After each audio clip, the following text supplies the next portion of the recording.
Welcome to another episode of Systematic Geekology. This is a space where we seek to create and cultivate healthy conversations between those things we geek out on and the philosophical and theological questions that often arise out of our fandoms. Like, what does it mean to be human? What makes a hero? What makes a villain? How do the stories and narratives we geek out on shape how we live in the world? We are your priest to the geeks. We aren't all ordained, but we see ourselves as mediators at the intersection of geek culture and going deeper in our faith. We don't always have to agree, but we do respect each other, and we see everyone as a beloved child of God. Everyone geeks out on something, so come geek out with us and enjoy the show.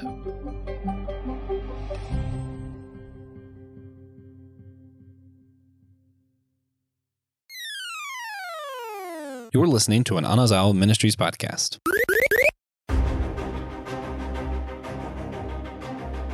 Is the MCU just as regenerative as Deadpool or Wolverine? Well, guys, we're going to be asking that and so much more in a special What's News episode of Systematic Geekology. I could not be more excited. I know I appear to be alone. I am told there will be 3 others on with me for this today. We're going to have a lot of fun talking about Deadpool and Wolverine, The Boys Season 4, and even a little bit about the Doctor Doom announcement with Robert Downey Jr. being casted as Doctor Doom in Avengers 4 or 5. Something. Guys, I am so excited for everything we're going to talk about, but we mentioned we are the priest to the geeks, and I kind of wanted to give a little bit of a disclaimer out there. It's been a while since we've done this, but I want you guys to know when we say priest to the geeks, we don't literally mean everyone's a priest. I am not a priest. However, what we mean is just kind of that original meaning of being a mediator. So if you're going to this show thinking, oh, it's going to be Christian telling us whether or not it's okay to watch Deadpool or whether our kids can watch, no, that's not what this is. We're not going to be telling you why it's so anti-Christian or anything like that. We're not going to be trying to say, oh, here's how Deadpool really is like Jesus. Nope. We're going to ask the questions these IPs are actually asking us. The Boys talks a lot about political violence, so we're going to talk about that. The Deadpool and Wolverine talks a lot about what does it mean to be a team, so we're going to talk about those things. So we're looking at like what the IPs are actually talking about, and then we're going to interpret it and see what we think of those same issues as Christians. So engaging with the media as it was meant to be engaged with, rather than just trying to squeeze Jesus in or tell you whether or not it's okay for Christians to watch something. That's not what we do here at Systematic Geekology. But we are excited to talk about this one, and this is live. So if you are joining us live on Facebook or YouTube, drop in the comments. Let us know where you're listening from, and we will shout you out where you're from. And we always love engaging with our listeners, so please be sure to do that. And with that, we do want to shout out also a supporter of our show. You know, you can support our show on Captivate, on Patreon, or on Apple Podcasts. And recently, we have a new supporter, Jonathan Augustin. So big thank you to Jonathan. Thank you so much. He joined our Patreon recently, and you can too. Be like Jonathan. He's awesome. We love you, and we love all of our supporters, whether or not you're a financial supporter. If you're just listening, that also counts. We appreciate you as well. And you can also support the show for free by liking and hitting that subscribe button if you're on YouTube. Remember, if you don't smash those buttons, you are smashing those hard. And if we can get 50 likes on a video, we'll get Will frolicking through flowers and post it up on YouTube Shorts for everyone to see. So please like this 50 times because I need that in my life. If you're listening on the podcast, you can always hit the little 3 dots, rate us on Spotify, scroll down to Apple Podcasts so you see rate and review, do that there. Or if you're on a laptop, go over to podchaser.com because rate and reviews there help us more than others for some reason that we're unsure of. With that, do want to go ahead and shout out Jonathan Augustin. He is listening. Wheaton, Illinois. Ooh, he's over by the college. I would love to visit that college one day, and I would love to visit Illinois. So that's really cool. Glad to have listeners in Illinois. With that, we're going to do what we always do on our What's News episode, which is to jump into a little bit of a lightning round. So our lightning rounds, for those who are not familiar, just a moment where we go through stuff that aren't our main topics that we still want to talk about a little bit today. I have a few different things I wanted to discuss in this lightning round. Some weird ones. I'll start with a weird one. I wanted to discuss Kite Man. Kite Man is a spinoff from the Harley Quinn show. So if you're on HBO, you can watch the Kite Man animated series. It's Kite Man. Hell yeah. I just think it's a lot of fun. There's nothing particular about it. Just it's fun. So Kite Man's a good one. They kind of just do goofy stuff. He's like a B-list supervillain trying to prove himself in the world. And it's just kind of like a coming of age supervillain story. And it's hella funny. Also, we have Will Rose. How's it going, Will? Hello. We're good. We're already rolling. Yeah, we're in our lightning round. We're in our lightning round. Okay. Yes. Yeah. So where was I? Oh, okay. My other speed round, I have a few speed round picks. So I just told them about Kite Man. Hell yeah. The other one, of course, being Futurama. Its new season just started back up, and it's just as funny as ever. They're the first episode of this season talking about NFTs and how they're not real and confusing and silly. And of course, Bender tries to sell the concept of himself because why wouldn't he? I was just in New York and in Times Square, and there's huge, big, like bright posters and pictures all over for Futurama. They're pushing it hard in Times Square. Ooh. For sure. Yeah. No, I actually really enjoyed the last season, and so far this one seems pretty killer too. Did you have any more picks before I finished out my lightning round picks? I'll just say I loved My Adventures with Superman. And I loved how they ended the season, and I loved what they did with that show, and can't wait. I hope they do a season 3. I really loved it. Really loved it. All right. I'm trying to think. I have some comic books I've been following too. Ice Cream Man has released the part 2 of the car accident one that I've talked to you about part 1. I've yet to read part 2. I'm still nervous because, my own personal trauma and stuff, but I love Ice Cream Man. So I always feel like I got to shout it out when they drop something. And the thing about good horror is sometimes you get a little nervous to engage with it. And that's what Ice Cream Man is. Good horror, you should be scared. Yeah, one of the two. Man, I know there was something else I wanted to shout out on what's news. I will say the new Planet of the Apes comes out on HBO tomorrow, and I didn't get a chance to see it in theaters, and I know Kevin's been recommending that, so I'm super excited to check that out too. I didn't see that in the theaters. Be happy to see that about. But yeah, and I'm also geeking out on the Olympics. I'm a big Olympic fan. I'm a sucker. I love it. Are you offended? I'm not at all. Not at all. I knew people would be. I was like, oh, I see what's going on there. I see what they're doing. But we could go whole stuff about Olympics, and it started off as a pagan ritual of sports and whatever, and a tribute to the gods. So if you're going to throw back the history of what this event's about, then why not allude to some of those imageries?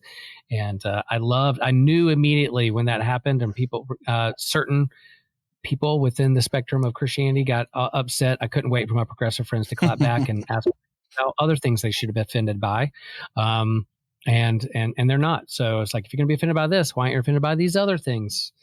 Pointing towards political actions. I know that this is a lightning round, but to engage briefly, I did find it entertaining how everybody kind of immediately reacted. And then you saw there's layers of it. It's like there's Americans that are mad on both sides. Like, oh no, it's not really Lord's Supper, or oh, they're being a disgraceful. And then you see what really happened, and people came out was like, actually, I was one of the actors, and I did think it was the Lord's Supper that we were trying to do. And the people who were initially offended weren't American evangelicals, but rather Catholics who actually have more of a level of meaning behind the Lord's Supper, who are participating in the Olympics, who are struggling and trying to ask their priest about something, trying to ask questions to get advice, and instead got a whole culture war now. And that's happening right down the road in eyesight of the new Notre Dame that they're rebuilding. So yes, a Catholic country, and I think they knew what they were doing. It wasn't like, oh no, it was something else. Why would you think it was this? I think they knew what they're doing. But yeah, within the pantheon of the ritual of what they're celebrating or pointing to, illusions of life in our world. There's other things you can take. Yeah. There's other things also we could be offended by. Yeah. I think it was supposed to be like a both and. I do think it was also a nod at the Greek gods that they were making fun of. I think they were making fun of more than one thing at once. You can do that, it turns out. South Park has proven that many times. Yep. Yeah. I just, I don't get offended by it. I think the thing that I'm more concerned with is there were people who were participating in the Olympics with genuine questions, and it seems like no one was actually trying to address those questions, but were rather trying to make it about ourselves, and that just always bums me out. Also, speaking of which, if you're interested in drag queens in church, we do have a little bit of drag at Theology Beer Camp 2024, Denver, Colorado. Whether it offends you or not, it's there. So feel free to. Yeah, if you want to have a posture of curiosity and kindness and listening, then follow Flamey Grant on Instagram. Listen to their reels and their posts about how they express their faith and what their faith means to them, and also their political stands and what they believe. And again, go in curious and open to what other people have to say. Doesn't mean you have to always agree.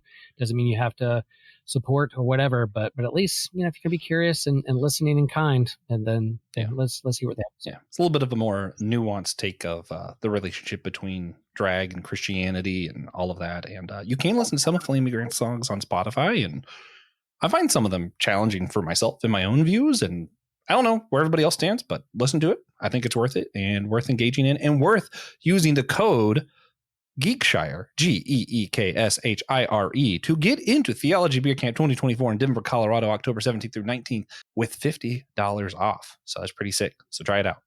All right. With that, that little bit of a derailing, we're going to end our lightning round here.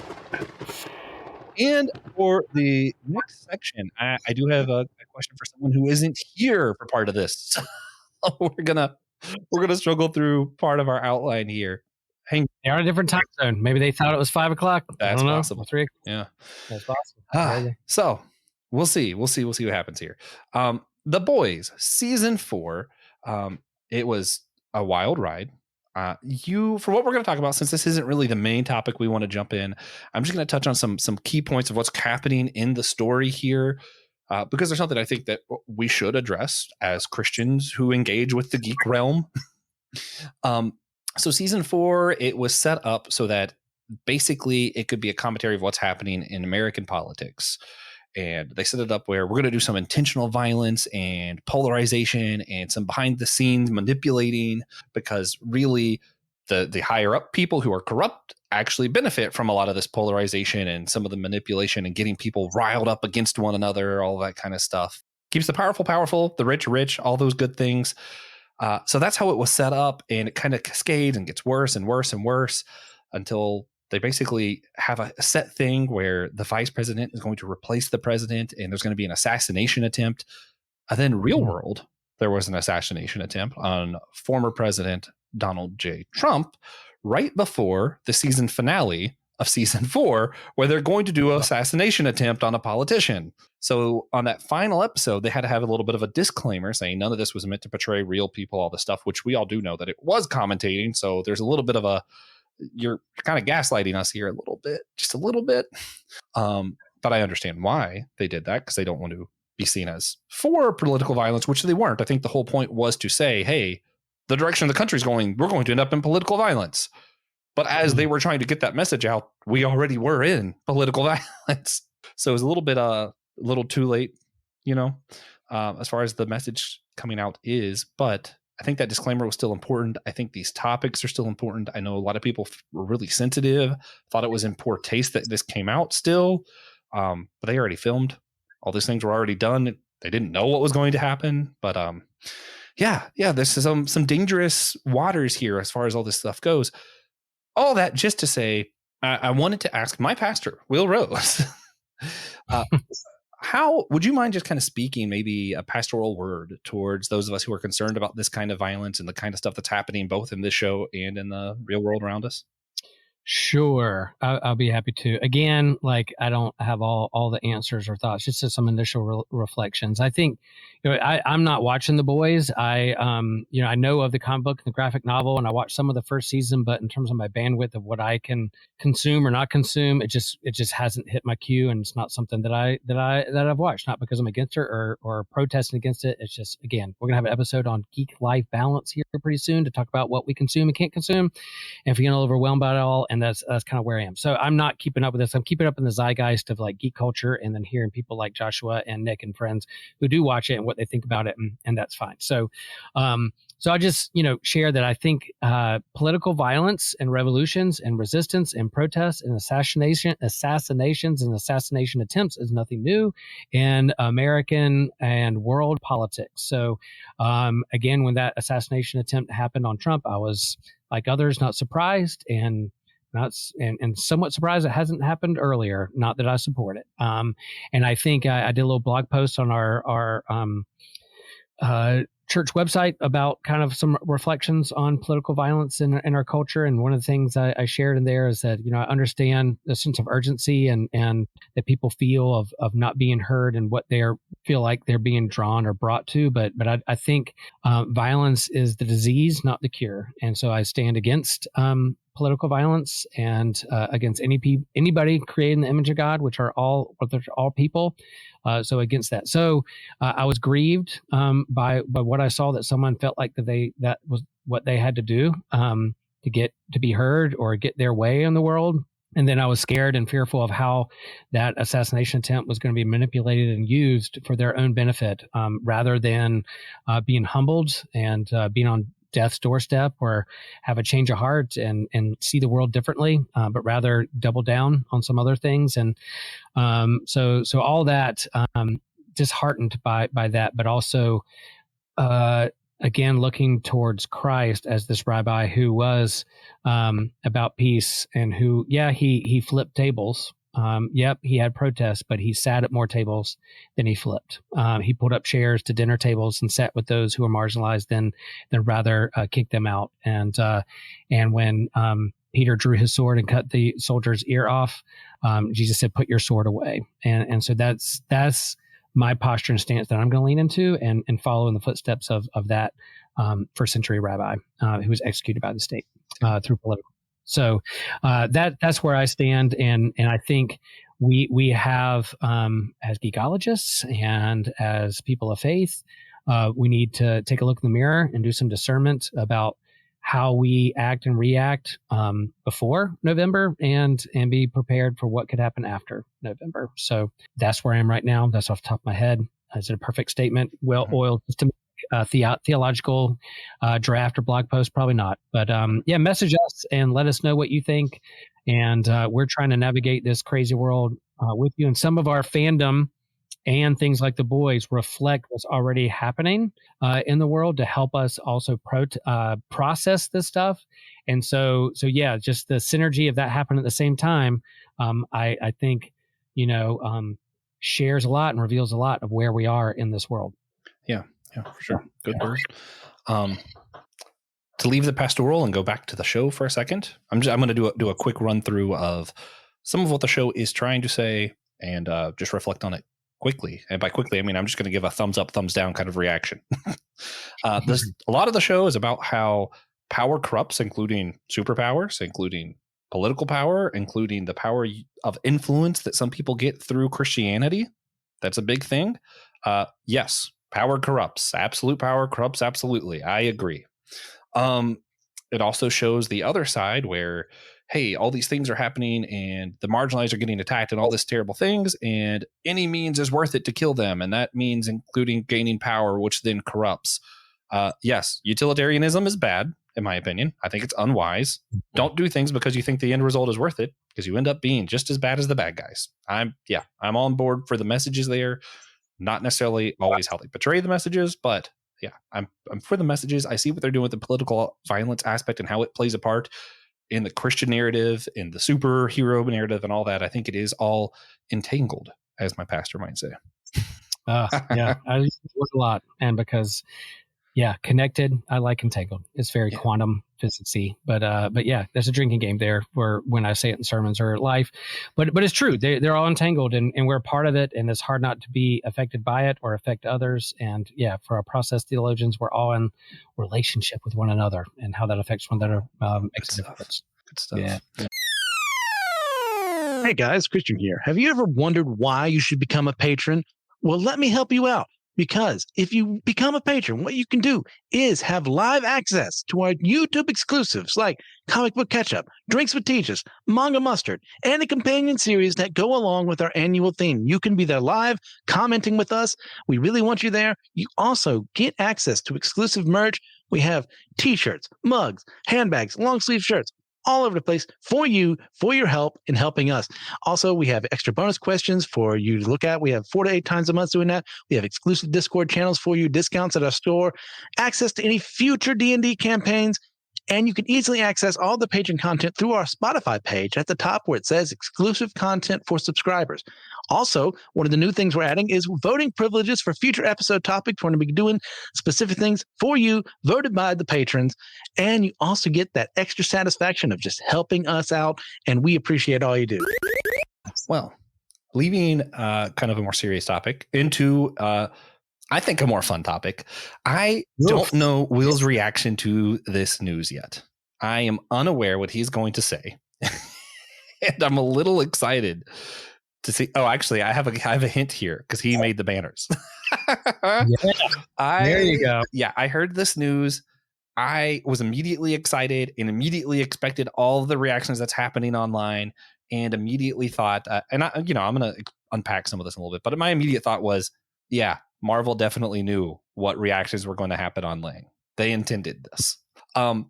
But before I unpack any of that, let's start with what are our relationships with Dr. Doom? You are the longest time comic book fan of anyone on the show, I think. Yeah, I'm pretty sure that's accurate.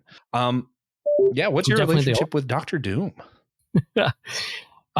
He's one of my favorite villains. I mean, if you're going to talk about the hierarchy of villains in the Marvel universe as a kid, X-Men fans, so you got Magneto, Fantastic Four, you got Doctor Doom, you got Thanos, you got Red Skull, you got Loki, you got Ultron, all these big time villains, and one of the villains they have not used yet in the MCU that people have been clamoring for is Doctor Doom. Yeah, you have Kang the Conqueror that they were going to go down the road, but they had some issues with that particular actor, and they had to pivot.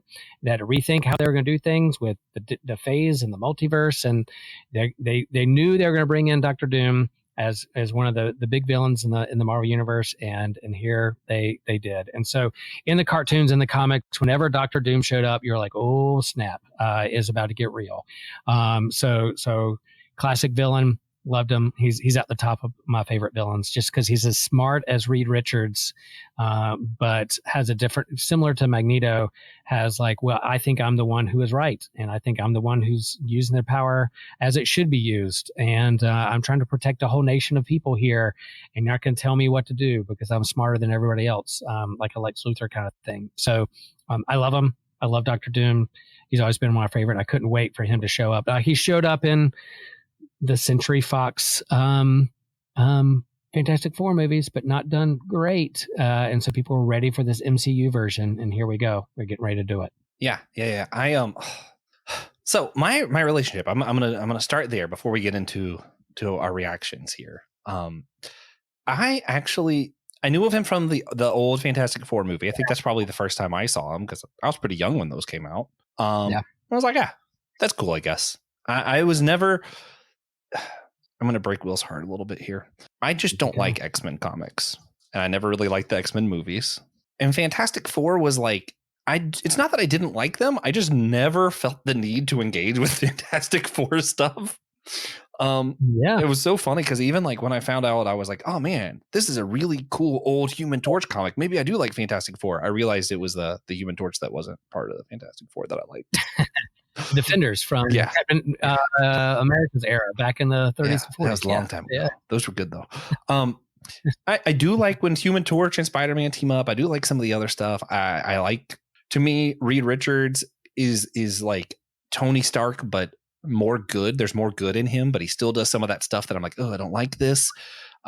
So Dr. Doom for me, it's really weird because he's like, and it's funny because I thought this before any of the other comic book multiverse connections they started making. I was like, I like Dr. Doom for all the same reasons that I don't like Tony Stark. I don't like Tony Stark because he's a superhero who often but does villainous things because he does it for utilitarian reasons, where he's like, oh, the ends justify the means. And then Dr. Doom, the only reason he's a villain is because he thinks that the ends justify the means. He is all about protecting his country. He's all about, what he thinks is good. It's not like he's just out there to doom humanity, which is funny given his name. But like for the most part, the stories I engaged with him, I'm like, no, he's trying to do good. He just can't because of this. And I'm like, yeah, I like this because this shows why utilitarianism is bad guys. Well, I will say, Joshua, I somewhat agree with you. You're not breaking my heart because I fully understand that's a good take on Dr. Doom. That's a good take on the X-Men and the Fantastic Four. As a kid, because the X-Men were kind of my first entryway into comics and superheroism and their different mutant powers and what their struggle was, I gravitated towards that. But I understand future fans of comics, why they would be frustrated with X-Men, because there's a lot. And where do you dive in? And it's very soap opera-y, and there's a million titles and a million characters. And where do I jump in? It's hard to get into. And then Fantastic Four, while they're the first family of Marvel, they're also hard to get into because they kind of get stuck into the same way of doing things over and over again. It's hard to tell a new and fresh Fantastic Four story. And those movies were fun when they made them, but yet they were kind of bland, somewhat wooden, stale. They weren't great. That's why the MCU did what it did and made it fresh and exciting, and why that was more popular than those movies. And they've had a hard time rebooting in Fantastic Four. But Dr. Doom, not only, yes, he's an original Fantastic Four villain, but he's also spans all of Marvel. Oh, yeah. And when he shows up with other characters, people know that he's like a villain across the whole Marvel universe and a threat to be reckoned with. Yeah, and that's where I was getting to.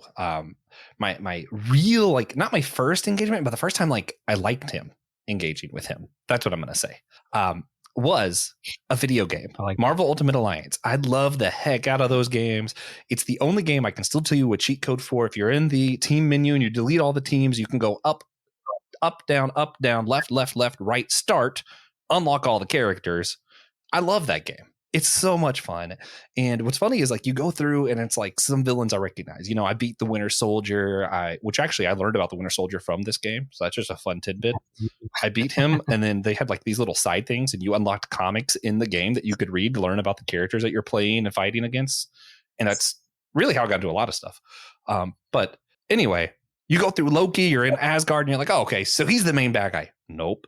You go through all the Mandarin, he's the main bad guy. Nope. And come the end, you realize behind it all was Dr. Doom. And you're fighting the Doombot, you're doing all this stuff. And he was such a good like video game bad guy because you have robots, technology, and magic all together. So it's like, oh yeah, this is the big fight. And it was so much freaking fun. And then when I'm looking up Doom comics and stuff, one of my favorite ones found was also Dr. Doom and Doctor Strange. Triumph and Torment. It was a 1989 comic. The writer, Roger Stern, who does the cover art, the penciling, all of that other good stuff. None other than my man, Mike Mignola. I had so much fun with this comic. It's good 80s stuff. And that's where I kind of learned Dr. Doom's motives. So I've kept this on the screen for a while. Evan Garcia, thank you for engaging with this man. He's a new mask, same task. That's one of the quotes they use. And yeah, same task. It's that old the utilitarian thing. It's Dr. Doom was all about his people. But for this comic, right, it was all about his mom. And he goes through this journey into Mephisto's realm with Doctor Strange teaming up because they have to beat Mephisto. Oh, it was so much fun. So much fun watching those two characters interact, team up together. So that's kind of my history with Dr. Doom. Now let's go into it. Will, real quick, what are you thinking with Robert Downey Jr.? I love this. I think, if we're again, like Dr. Doom, he's tech. He's a doctor. He uses technology and smart and science and intellect and all that, but he's also mystical and a wizard and sorcery. So he uses like both mysticism and science. Again, the faith and science guy. He uses both. I think that's fun. And then I'll get to this. Remind me to make this comic book recommendation here in a minute because I think it ties in. But if phase 4 after Endgame. They didn't know what they were doing. COVID hit. You got the multiverse. Is it tied in? Is it not tied in? What are we doing? You lose your footing. What's going on? The Russo brothers go off. It's been some is good, hit or miss. Some of these movies. It makes sense that you bring in your heavy hitter who started it all way back at the beginning back to another role to reboot. It happens in comics all the time. Reboot, a new number one, a new launch, a new story with some familiar faces that people trust and had fun with.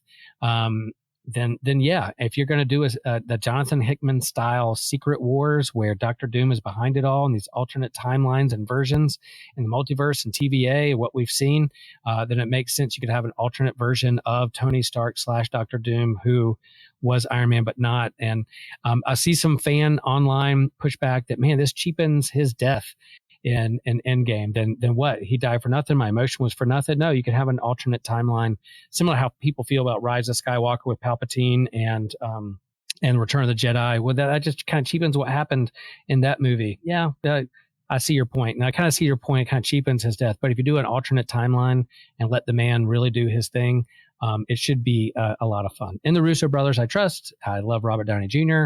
Let's see what he does. My only kind of skepticism is that Doctor Doom leaves his mask on all the time. He never takes it off. You never see him except for like a weird, maybe side quest comic book what if that you never see Doctor Doom with his mask off. But Robert Downey Jr. loves to see his face on screen, hence all the like face shots in Iron Man. I've always seen what he was, facial expressions in the Iron Man movies. Are we going to see his face? Is it going to be a deformed face? Is he going to leave his mask on the whole time? I don't know. So if he takes his mask off a lot, I'm like, come on, Doctor Doom leaves his mask on. So anyway, there is a comic book, Brian Michael Bendis and Alex Maleev, who's a fantastic artist. It's Infamous Iron Man, The Rise of Doom. And it's when Doom becomes actual Iron Man. Maybe Tony Stark was dead during this time. I can't remember in the timeline of like the Marvel comics, but this is a pretty cool comic graphic novel. The art's fantastic. Infamous Iron Man, The Rise of Doom, Brian Michael Bendis. And I think it was funny when they made this announcement with Robert Downey Jr. playing Doctor Doom, Brian Michael Bendis on social media immediately posted the cover to this first issue and said, "Oh, wonder what they're doing here." And he was like, "How convenient that they're using some of my stuff." And Brian Michael Bendis drove the ship of Marvel Comics for many years. He was their heavy hitter all-star and did some pretty cool storylines. Can be wordy. So Joshua, be careful. I know you like comics that have tons of narration and words may be tough, but a lot of talking heads with Brian Michael Bendis. But it's if you want to see what they could do or a version of Iron Man / Doom crossover, read that book. That's my recommendation. I'm gonna do a prediction and then a defense. First, I'll do the defense first. Also because I figured out why our guest Nick Polk couldn't come, so I have to make a Tolkien reference. So here it is. A lot of times, some things just work better in cinema than other things. You can't expect cinema to be comic books. You can't expect cinema to be books. The Two Towers happen in a very different time sequence than what happened in the books because it makes more sense in cinema to do it that way. In a book, you can't rotate fight scenes every other second. That doesn't work. But in a movie, sometimes it does a lot of poetic justice. And in this case, comic book characters don't age. Real world actors do. So there's a lot of stuff we have to change. We have to move on to younger heroes quicker than what you would in the comic. There's a lot of things that just have to be different. And this is one of those where I think the parallel is intentional and you have to do it in a movie setting because A, parallel, B, movies can't spend as long a time as what comics do to build stuff out because people age and they move on to other projects. This isn't his entire life and it won't be. And this is one of where I think you see Tony Stark was the ultimate utilitarian hero who learned about self-sacrifice. And what better way to bring some parallelism and show that our younger heroes can't step up than to bring that old face and say, hey, our younger heroes can hang in there with him. And we can visually see that, draw some parallelism, and I think it'll be really cool. Also, Young Avengers. Yeah, here we go. That's what I'm thinking. That's what I'm thinking they're going to do. They're going to show that the Young Avengers can hang in there with Tony Stark. Maybe we'll get an evil Cap. That'd be kind of cool. I doubt it. That'd be cool. Here's my guess though. My guess is we'll see a different Doctor Doom in the Fantastic Four movie. And Marvel's intentionally doing all of this so that people are freaking out now. And then when they see the other one, they'll freak out and be like, wait a minute, he was supposed to be Doctor Doom. What if they're doing this? What if? And we'll all play the guessing game online for about a year. And that's all anyone will be talking about is what is Marvel doing? This makes no sense. And then everyone will go see the movie and they'll make lots of money. I like that. Yeah. I mean, they had to make a big splash at this Comic-Con. It's the first San Diego ComicCon since like COVID where, they could really just roll out like in the before times. And they did that. They filled Hall H. They had some big announcements. They had some big reveals. And Ever the Showman, Robert Downey Jr., how are you going to make the news and go viral? Like it was huge. And they're in the news. They're creating news and people are talking about it. And so what's going to happen? We'll see. But I think we'll see the Doctor Doom that a lot of people want before we see the Robert Downey Jr. Doom. And I would even venture to guess we might see the two face off at some point. Because remember, Doctor Doom isn't a strict villain, as contrary as it seems to his name and mask and general appearance. Because it's going to be a time period. They're setting it in a particular, it's not going to be modern times. I think it's going to be set in like the 60s of when it came out. So it's going to be a timepiece period throwback of origin story. That'll be fun too. They're going way back to like the 60s, I think. So, yeah, and we might even the Doom I'm talking about. We might even see that other Doom in like a post-credit thing or something. It might not even be like. Hey, the Avengers were brought together in a post-credit scene in the first Iron Man. Then why not? Fantastic Four. You have a post-credit scene of a Doctor Doom leading on to another Avengers movie. That'll be fun. All right, here we go then. Main topic time: Deadpool and Wolverine. Spoilers, folks. If you have not seen this movie, we're going to talk about the characters and the cameos. So what did you think when Deadpool died? Man, I thought it was awesome because we knew he was going to come back because he regenerates. Oh man, okay. What Deadpool's and then what's your attachment to this movie and these characters? Have you? I assume you've seen all the other movies. Did you love them? Yeah. Did you like them? Okay. Where are you at with this? You talking about Deadpool or Wolverine or both? Mm-hmm. Yeah. Okay, both. Yeah, in the comics, I was never so Deadpool as a comic book character emerged in the 90s when people had lots of guns and swords and pouches on belts, and that was my gap of not collecting comics and didn't know a lot about them until I started collecting again in the early 2000s. So I had to catch up with Deadpool and understand who he was. So I did not have a lot of history with Deadpool or his kind of comic relief, break the fourth wall in comics until I got back into comics in 2000s, and then, but of course, was always a big X-Men fan and loved Wolverine and all those. So that first X-Men movie in 2000 really kind of helped spark me wondering what's going on in the X-Men universe. And so those movies were kind of fun, seeing these characters on the big screen and seeing what they could do with them. And so the fact that we have both of them and the team up that we all waited for, that they allude to in the movie, this is the team up you always wanted, the fight you always wanted, let's do this. It was pretty fun. So I have some history with them in the source material. I did watch the first two Deadpool movies, thought they were funny. I thought it was a different take and kind of its place in the comic book movie history and where we were. I have another take I'll share later on. I'm not going to spoil it just yet. A little teaser of a thought of where this particular movie falls in kind of history of comic book movies. But yeah, I have some history there. I love the other two Deadpools. Couldn't wait for this one. I had a lot of fun with this one. I had a lot of fun with this movie. Oh yeah. I had a lot of fun. I liked the first Deadpool. I was really hype about it. The second one I thought was pretty cool. Second one happened in my I had like a big trip post my accident where I went to Disney with two of my best friends. So it's actually when TJ and I really started being best friends, I feel like. And while we were there is when Deadpool 2 came out. So we saw it in the big theater that's in the Orlando Universal theater there. So yeah, so we saw that there. After for some reason right beforehand we rode Popeyes, got soaking wet, and then went to a very cold theater. Not a great. I wouldn't recommend that. But it was fun. I didn't like the second one as much as the first one. This came out. This might be my favorite of all of them. I loved this. Yep. I thought it was so much fun. And it was weird too. I was a big Colossus fan in the X-Men. Like he was kind of my character I really liked, this kind of artist, poet, who was also the big muscle and all that. So I loved. So when Colossus showed up in live action in Deadpool, that was pretty fun. And then this one was fun too. So yeah, I agree with you. Of all the three, this was my favorite. Go for it. Oh yeah. Oh man. So trying to remember where I was. Oh, as far as like the X-Men movies, I think I eventually watched the original three. That was hard for me to get through. So it was just kind of, I've seen bits and bits here and there, and it just wasn't for me. But the other Wolverine movies, I enjoyed those other than X-Men Origins, obviously. The one where he goes to Japan, I thought it was cool. It didn't make a lot of sense, but it was cool. I liked all the fighting. Logan, masterpiece. Absolute masterpiece. Yep.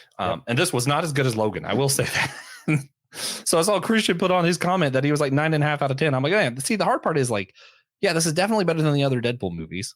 It's not as good as Logan or some of the other MCU movies, in my opinion. So I'm like, I don't quite know where to put it. But we'll get to ratings here in a second. Yeah, it's a different genre. I think in terms of ratings compared to other movies, I do think it's like apples to oranges. It's a different, and that's when I'll get to my ratings. What I'll share about it. I think it's a different genre / comedy parody than the other movies you're trying to be. It's something that's totally different on its own. What it was trying to be and what it knew it was. I give it high grade, but yeah, keep going. Before we rate it, could you unpack some of the premise? What's going on here? We mentioned Logan, Wolverine's dead, and yet here's a movie, Deadpool and Wolverine. How does that make sense? What happens in this film? Just kind of give some of the people what they need to know so that the rest of our conversation makes sense. Yeah. So Deadpool 3 picks up. Well, the Deadpool movies start with like he's in it, the action, and then you go back. So they always have this kind of action slow motion piece of what's going on, and then you kind of go back and tell the story. So it starts with a flash forward, then there's a flashback and where he's going, and basically he's kind of after trying to be a hero, trying to be a member of the Avengers, using Cable's timeline and hopping over to the timeline Marvel proper. He got rejected for being an Avenger because he's just not a team player. He doesn't understand what it means to be a team. What he does is fine, but he's not an Avenger. So he doesn't take that well. He goes back a little bit depressed. He's breaking up with his girlfriend. He just has a civilian life, working in a convenience store or a tech store and all those things. And eventually the TVA, the Time Variant Authority, find him as a way to destroy a sacred timeline out there so that this particular TVA officer who I loved, so he can get his way anyway.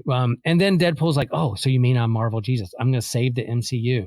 I'm going to save the sacred timeline. Oh, now I have importance. Some people really think I'm important. I'm going to be the most important character in all the sacred timelines. And he goes out and finds Wolverine from an alternate timeline. They find on the trash heap all the rejected, trashed 20th Century Fox comic book movies. And they're like, oh, they're just trash characters. They're on the trash heap, but they have to save the day and figure out how to save the sacred timeline because there are, and I love the way they use this. And it made me think also, they're not only are there like prime characters, sacred timelines, but there's also sacred beings, sacred characters. Anchor characters, anchor beings that anchor a timeline. And if you find that or destroy that character or save that character, you save the timeline.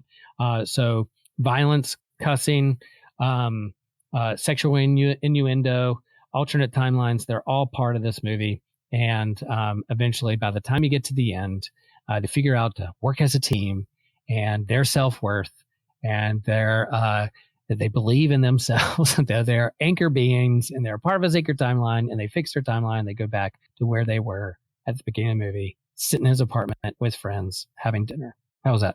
All right. I know there's a lot of stuff in there that I missed. Yeah, that can't all be TJ. Yeah.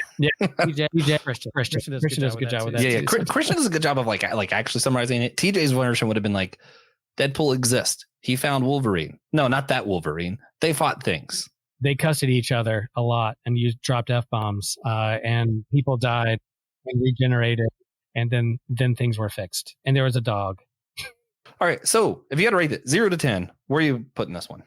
On its own, as a comic book movie parody comedy, I will give it a 9. If you're going to say a part of like the sacred timeline of MCU with Endgame, I think it's a whole different thing. Because here's my take. I think the Deadpool movies are the scary movies compared to Scream.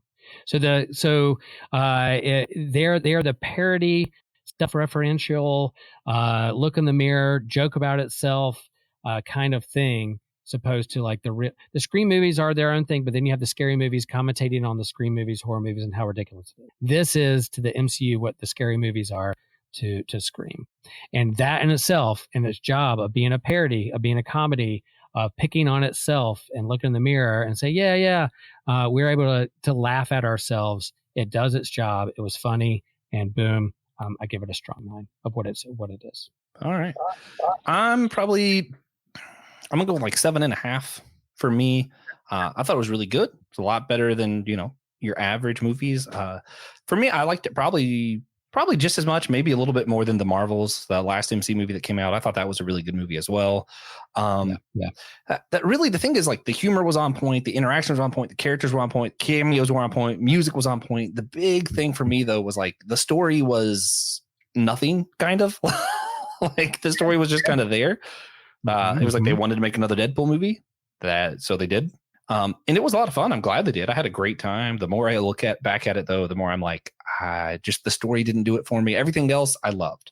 I will absolutely be revisiting it for laughs and stuff. It'd be great to have them on the background because I don't need the story to know what's going on because the story is barely there. And I'll share that, I was a little disappointed that they kind of ended up at the end of the movie where they were at the beginning, and that they didn't bring X-Men proper into the MCU and they fixed the timelines. And now Deadpool's a part of the, I thought when they talked about, Deadpool's going to fix the MCU. Oh, they're going to fix everything. He is Marvel Jesus. He's going to fix everything. Within the movie itself, yeah, they did that. But if they're going to tie it to the larger universe of the MCU, it didn't do that. So on its own, on its own, I give it a 9. But if you're going to say, they're going to fix the MCU and it's part of the other things, I knock it down to like a 6 because I'm like, I was a little disappointed that the storyline and plot didn't move anything forward, just kind of stood on with itself. But that's what it was trying to do, and that's what it did, and it's definitely rewatchable. Oh yeah, very, very rewatchable. Okay, so with that, what would you say, real quick, favorite scene, your favorite character, favorite cameo, and favorite song were? I'll go first if you need a second. Yeah. Favorite scene, honestly, that opening scene where he's just using Wolverine's body, like the skull and stuff that's left over as a weapon. He's playing the song, and he's just dancing and killing everybody. And I was like, yeah, that's Deadpool. That's like the most Deadpool thing, like the Deadpooliest Deadpool. Favorite character. If I'm thinking like actual characters, I actually really liked this Wolverine who's dealing with this like past trauma and how he let down his family, friends, kind of stuff. I loved his character more than I liked Deadpool's character. Deadpool was funnier, but there was just more weight to what was happening with Wolverine there. And Hugh Jackman just brings a whole new level to everything he does. Favorite cameo, easily Blade. I want to watch all the Blade movies so bad after watching this. I've usually tried to be quiet during movies. I fail a lot of the times, but there was a few times where I busted out laughing, and awkwardly when Blade showed up, I saw Electro and I was like, oh, and then Blade showed up and everyone got to hear aloud, hey guys, explicit warning. But as soon as Blade showed up, I got to do a holy shit. Like I didn't even mean to. It was just like just kind of slipped out there. And I was like, I just did not see that coming. It blew my mind. It was the same feeling and No Way Home when you saw Daredevil, and I just remained speechless. I was like, I just couldn't function. I was like, and then unfortunately I share my best friend's Amazon. Don't tell anybody. So I can't rent the Blade movies because he hasn't seen the movie yet, and I don't want to ruin it for him. And I'm like, I need you to watch this movie so I can rent other movies. Cameo, I loved Blade being in it.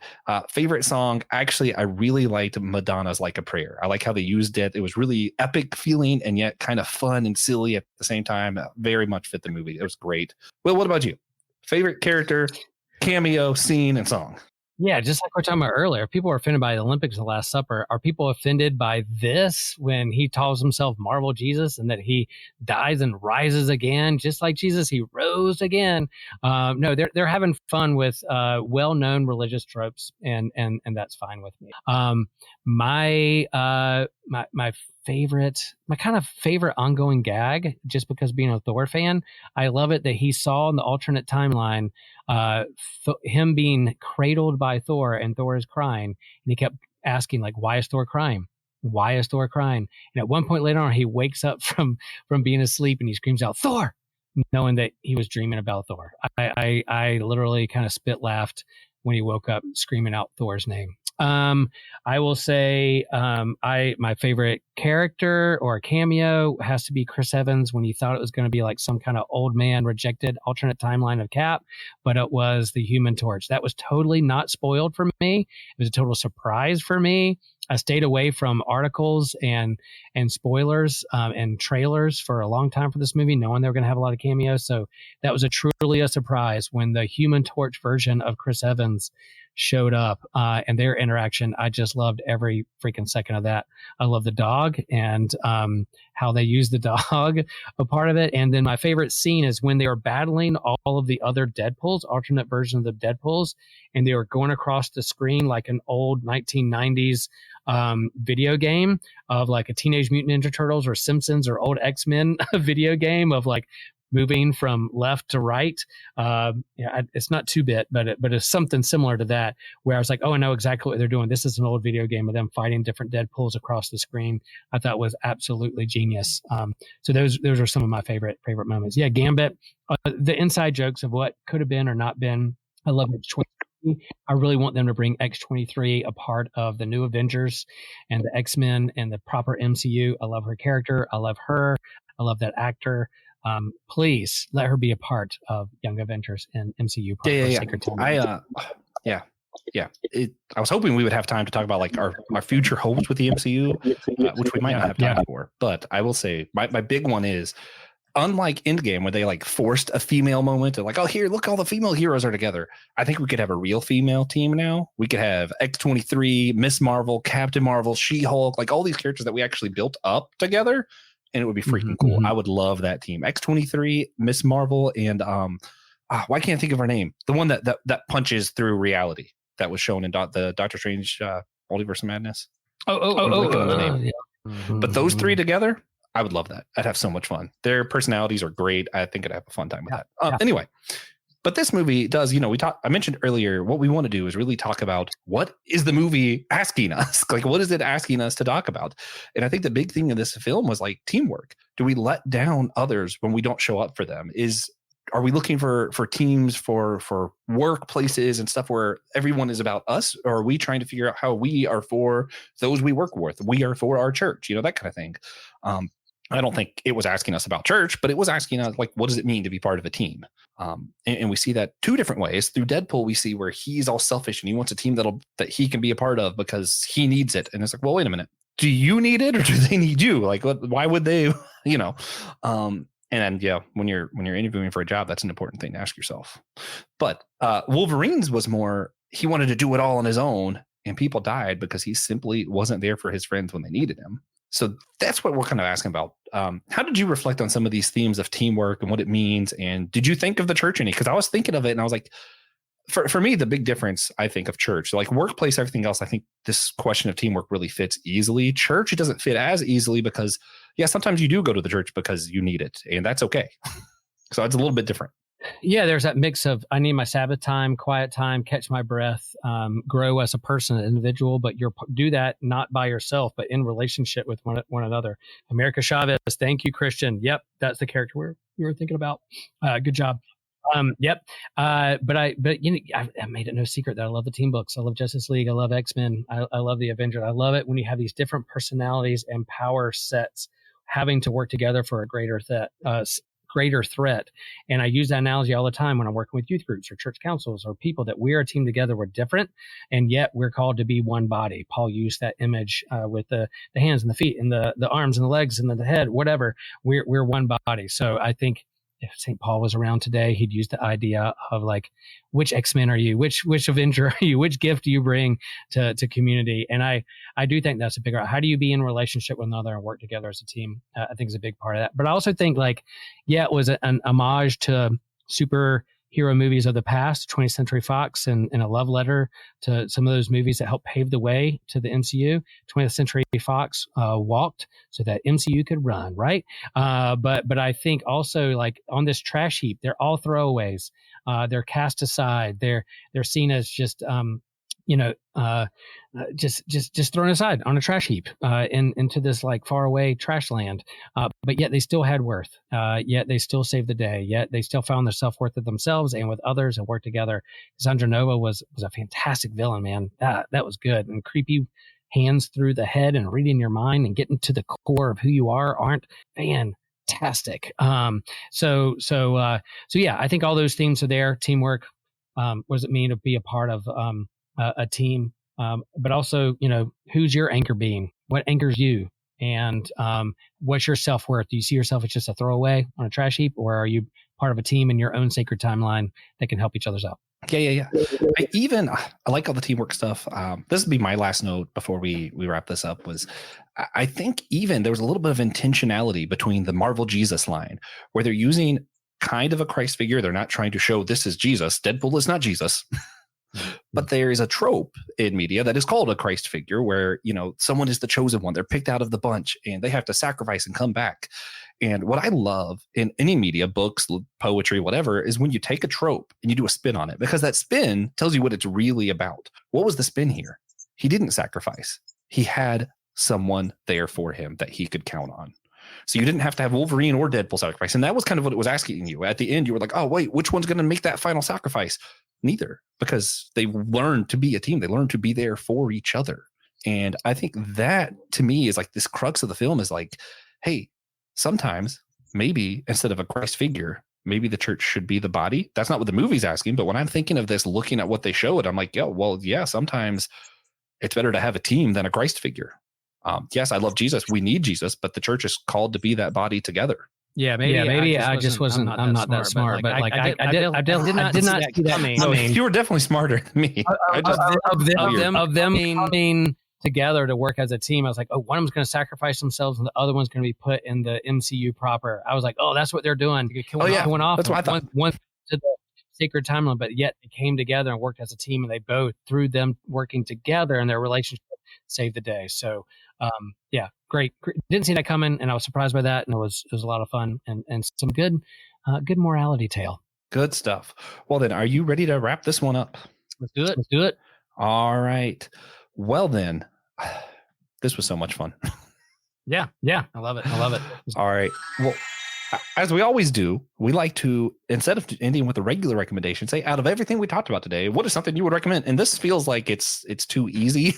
So maybe something around.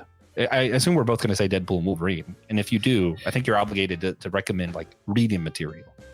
Yeah. Infamous Iron Man by Brian Michael Bendis. Read that graphic novel and watch the Olympics. Don't protest it. Watch it. See how real teamwork happens. See how the real agony of defeat and the sacrifice of time and training and reaching your dreams. And sometimes even if you don't win the gold, yet it was the journey that led you to this monumental moment because of the people and friends and coaches and family that supported you along the way. I'm going to say read, especially Deadpool Illustrated is one of my favorites. But my favorite Deadpool writer is, I'm trying to remember his name. It's like Colin Bunn or something. Colin Bunn. Does that sound right? Am I saying that name right? Bunn. Do you know? Yeah, Colin. Yep, that's Bunn. B-U-N-N. Yep. All right. Cool. Thanks, friends. We're going to wrap this thing up. Hey, thanks for supporting us on YouTube and on our social medias and with the podcast. We know it's a crowded market. There's a lot of options, but yet you chose to geek out with us, and we couldn't appreciate you more. Thank you for all that you are, all that you do. And remember, share the faith, share the geek.